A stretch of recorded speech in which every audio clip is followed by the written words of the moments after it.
And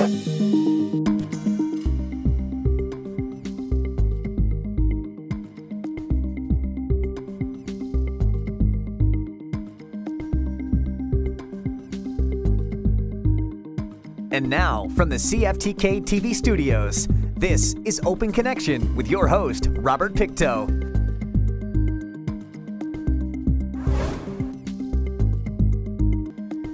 Welcome to Open Connection. I'm your host, Robert Pictou.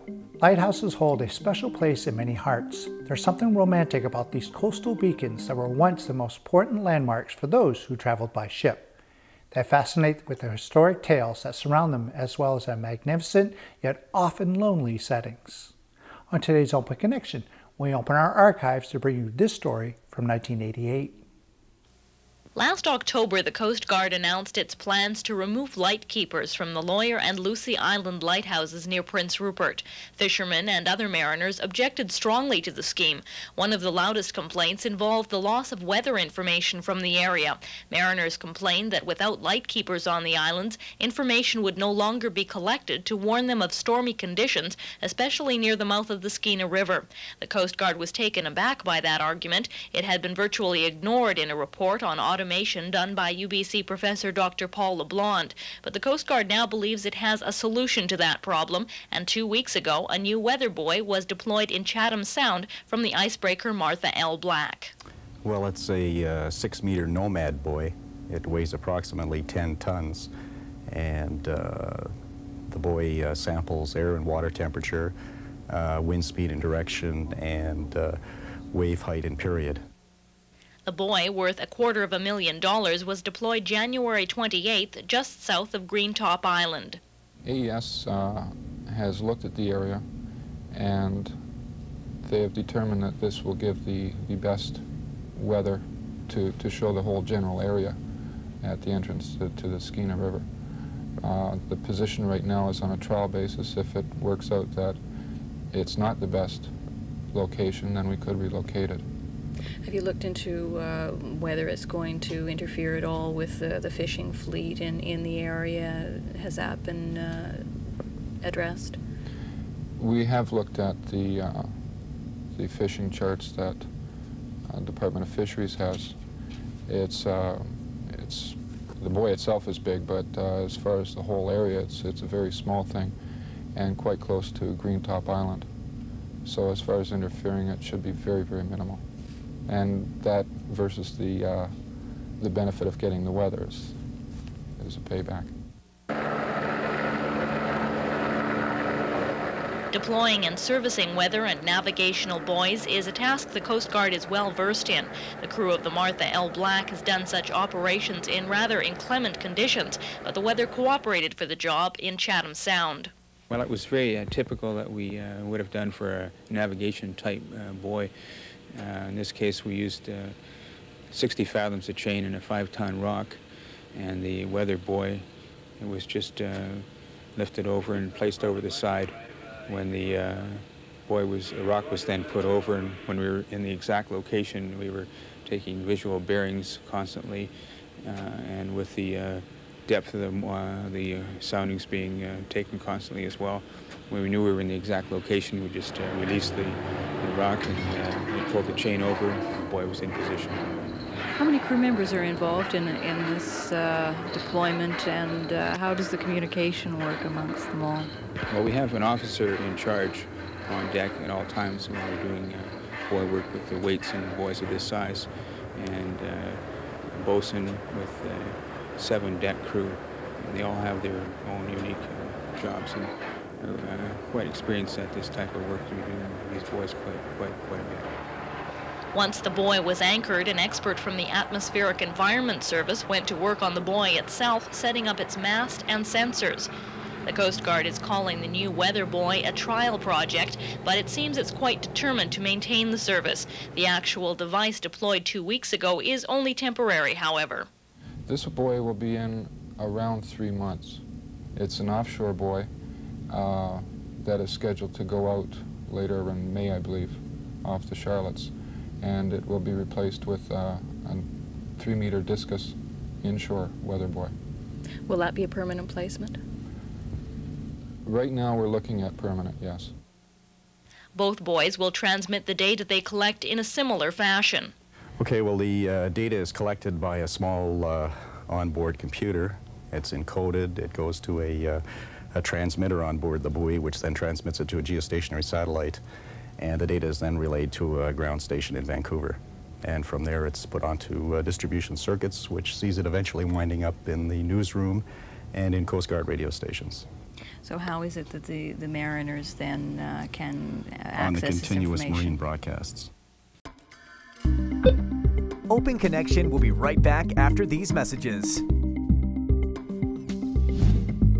And now, from the CFTK-TV studios, this is Open Connection with your host, Robert Pictou.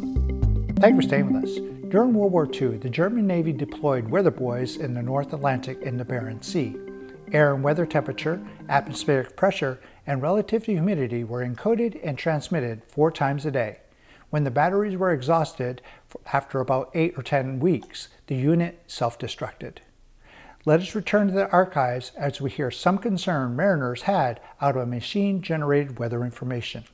Many mariners have expressed reservations about a machine rather than a live person providing vital weather information, but the federal officials insist the new buoy can be trusted. These buoys are very reliable. There's presently about 5 offshore, and there's one up in Kitimat that's been in Douglas Channel for 2 years. So they are very reliable. There are other benefits to it. Instead of having a person interpret the weather, which could vary through their interpretation from place to place, or even 2 lightkeepers could read the weather slightly different at one station. This will be constantly the same, and constantly the same quality. How readily could this buoy be replaced or repaired if there is a problem with it? It would not take very long. We would have to get a technician from AES from Vancouver, which you can do in a half a day. And because it's so close to Prince Rupert, we would not have any trouble at all, either with the Marthel Black or the Clouston or Point Henry, the 3 Coast Guard vessels, to get a technician out here to do any repairs. The new weather buoy has been in place only a short time, and it's not yet being depended on solely, since the lightkeeper won't leave Lawyer Island until later this year. But its installation has received a cautiously positive response from some of those it's designed to serve. It's a really good step in the right direction. I guess the most critical time of the year is in the wintertime when you have severe outflow conditions. It's just critically important to outlying communities that have to transit the area. Do you feel that this weather buoy is going to be reliable enough? Well, I have no comments on how the technology is going to work.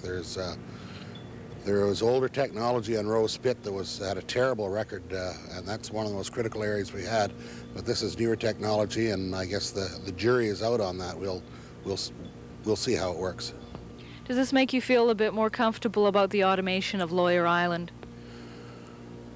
Well, it addresses one of the problems. I think they're missing an opportunity in not utilizing lighthouse keepers in a role that would assist them to mariners in distress, but that's not really seen as the function of the MOT. So that was your most immediate concern, certainly for this area, then, was the weather. That's right. You get some terrible conditions in the wintertime occasionally, primarily outflow conditions. When it's blowing hard southeast, everybody knows about it, but sometimes you can get some severe wind coming out of both the Nass and the Skeena. The Coast Guard's plan last fall was to remove the lightkeeper from Lawyer Island next month, with nearby Lucy Island being automated in the summer, but that schedule has now been changed slightly. In order to prepare Lawyer Island for automation, we've left the lightkeeper on until June or July '88. We had planned to take them off by March. So we have extended the lightkeepers at Lawyer. We've been fortunate enough to get this buoy in now so that there is an overlap with the lightkeeper's weather as well as the buoys. And that way the local mariners will be able to see that it is a reliable weather source. While Paddy Green and other mariners are pleased weather data will continue to be collected in the Chatham Sound area, there are still calls for improvements in weather reporting services on the coast. Green wants to be sure data will not just be collected by the new weather buoy hourly around the clock, but that the continuous marine broadcast will be updated more often to reflect the more frequent reports. Meanwhile, the Coast Guard, Atmospheric Environment Service, and other agencies are working on improving marine and aviation weather services. A study completed last week recommends various ways the duties of lighthouse keepers can be altered to provide more up-to-date and uniform weather reports. The district Coast Guard manager acknowledges it was the outcry by mariners over the lighthouse automation plan that prompted that study and recommendations, as well as the deployment of the new weather buoy in Chatham Sound. Open Connection will be right back after these messages. And now, from the CFTK-TV studios, this is Open Connection with your host, Robert Pictou. Welcome back to Open Connection. To enable the development of the Peace and Columbia River projects, the provincial government stepped in and bought BC Electric in 1961. A year later, the government amalgamated the BC Electric and Power Commission to create a new Crown corporation, the British Columbia Hydro and Power Authority, also known familiarly as the BC Hydro. Let us return to the archives to bring you this story from 1988.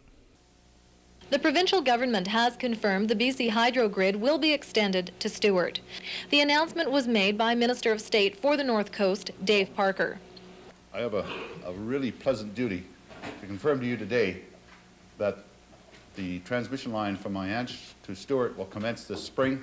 Design is currently underway, and the Energy Minister, Jack Davis, and I have confirmed with Cabinet and confirmed with Hydro the project is go. You'll have hydroelectric power.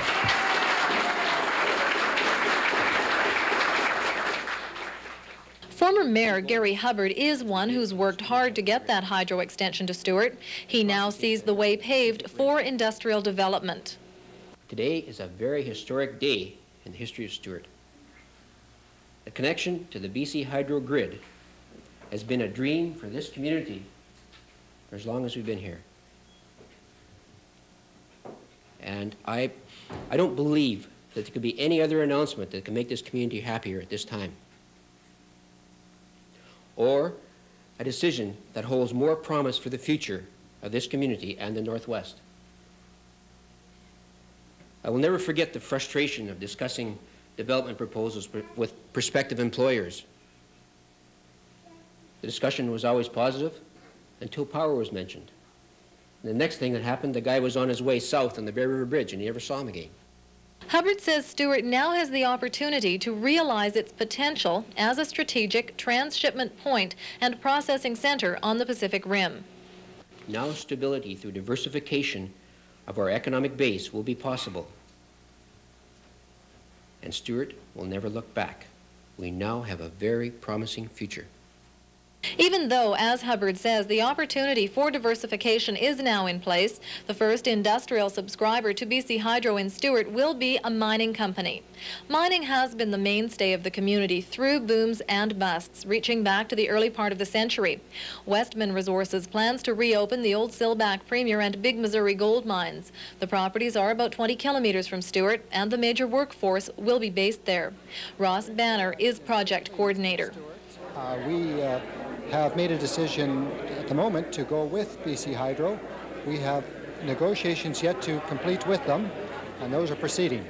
I think that's about all I can say now, because the main project we have is just a lot of work ahead of us, and to bring that to reality. What sort of a difference is, if any, does having hydro from BC Hydro make to the project development? The biggest thing is it eliminates a lot of the extra work we would have to do if we were to build our own hydro scheme. It reduces our risk and minimizes our work. Economically, we haven't quite assessed that, if it's an economic benefit or a detriment to us. Now the BC Hydro grid will be extended to Stewart. How do you get power from Stewart to the mine site? Okay, our plan right now is to construct a power line from Stewart to the mine site. We have, that's in the design stage, much like the BC Hydro one is.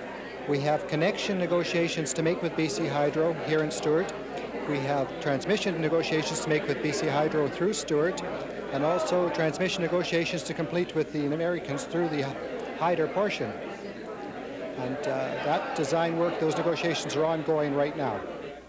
Westman plans to be in operation by April of 1989, a few months ahead of the completion date of the hydro extension. Banner says that timing difference has to be dealt with somehow, with perhaps the development of an interim power source. That's right, some interim power, some interim way of handling our situation. I guess the ideal situation would be is if hydro could accelerate a bit and come on stream with us. So though mining once again is going to lead the next upswing for Stewart, Mayor Darlene Cornell says hydroelectricity lets thoughts turn in new directions.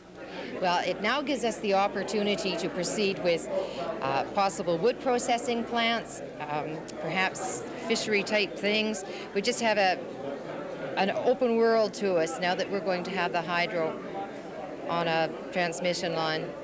One of the comments was that developers have come here before, and once they find out that there's no power, they leave. Do you have, I guess, names and phone numbers of people ready to come once you got the hydro announcement? Oh, yes, we would have developers' names and addresses, but I think we've got to look at it as, oh, now we've got the hydro, let's not just jump at the first person that wants to come in and put in whatever it might be. We've got a beautiful environment here. We've got a long time ahead of us now that we do have the hydro coming, and we better take a look at what is going to be best for our community, for employment, for environment. There are many things that we must look at before we just allow anything and everybody to come in and set up. Open Connection will be right back after these messages. And now, from the CFTK-TV studios, this is Open Connection with your host, Robert Pictou. The first known taxidermists were ancient Egyptians. They developed early forms of animal preservation using injections, spices, oils, and such. As early as 2200 BC, they were preserving and mummifying the pharaoh's dogs, cats, monkeys, birds, and etc., and burying them in the tombs. In this final segment of Open Connection, we return to the archives to bring you this story about a taxidermist in Clanza Creek. Harvey brought it here, to this log house tucked away on a quiet rural road up above Clanza Creek. It's the home of Bornite Mountain Taxidermy. Inside, the large living room wall is festooned with mounted examples of the owner's craft. For most of his 28 years, Peter Martinson has been a hunter, a pretty good one. He's taken record-class animals, including moose and grizzly bear, and he's got the certification to prove it.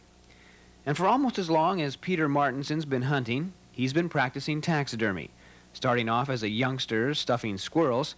But what started off as a hobby has turned into a profession. And for the past 2 years, Peter has been making a living preserving animals in a lifelike state. He's worked on all sorts of animals. The cougar was one of the more unusual ones, and this grizzly was one of the biggest ones. He shot it near Mesiadin Lake, and at 9.5 feet tall and weighing over 1,000 pounds, it's the 14th largest grizzly ever taken in the province. For Peter Martinson, taxidermy is more than a way to make a living or preserve some of his most treasured memories. It's a creative skill.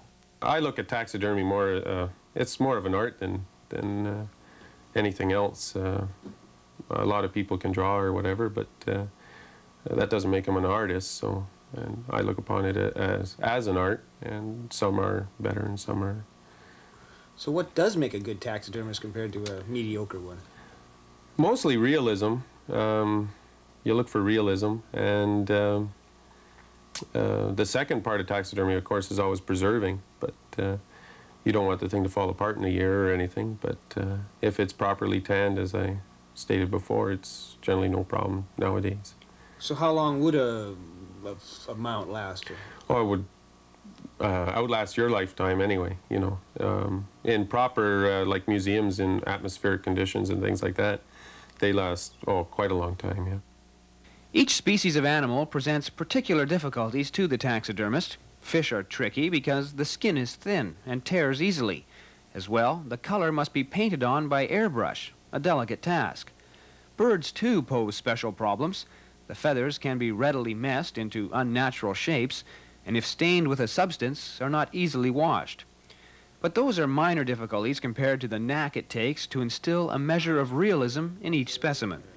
I'd have to say the head area is always the trickiest, because that's where most of your realism comes in. The eyes, just even certain facial expressions if you want to make something mean or placid, just even the eyebrows or eyelids or all that can change the expression of an animal. So the face is by far probably the trickiest. The art of taxidermy, like most things, has been modernized over the years. It can no longer be properly described as stuffing animals. Gone are the days when a material such as sawdust was used to bulk out the tanned hide. What happens nowadays is it's put on a form, and stuffing is totally past history. It's so what you do is you mount the animal, and you mount it on a form, similar to a mannequin in a store. You can buy these mannequins through distributors in Canada, or you have to make your own or modify the bought ones. Since there's so many different sizes of animals, you rarely get the exact identical thing you want. So it's mounted on a mannequin then, which gives it its shape and all its muscle tone. Taxidermy is a rather unusual occupation. It's an art some people might even consider a little bizarre. So where does one learn this trade? Well, there are schools available, but they teach more or less just the basics and for hobbyists and things like that. But I don't know, the only way I found to really learn was to get in there and learn. Get in there and do it. Get in there and do it, yeah. And that's how you learned? That's how I learned, yeah. You didn't have some instructor or some... Well, I knew a couple taxidermists, and over 7 years of doing my own work and friends' work, and then I moved into a business since everyone kept telling me I should, so that's what prompted the business here. Most of Peter's work involves the traditional sort of animals that are associated with taxidermy, wild animals that are trapped or hunted. More and more now he's mounting fish, and he gets the odd bird that has been struck by a vehicle. But there's also been some more peculiar requests for Peter's taxidermy services. Have you ever had a request to stuff a family pet? Yeah, I've had a few requests for that. I personally don't like to get into that. To me, if you've had a pet and whatever, I think you should just let it be. If it dies, then you should move on, more or less. It's not only that, but it's difficult to do something like that also, because the person always remembers it a certain way or something, and to reproduce that is harder. You almost have to reproduce the personality of the pet, and I don't like to get into that at all. In fact, I refer them to other people. Taxidermy is something of a distinctive art, not the sort of occupation the weak of stomach might consider.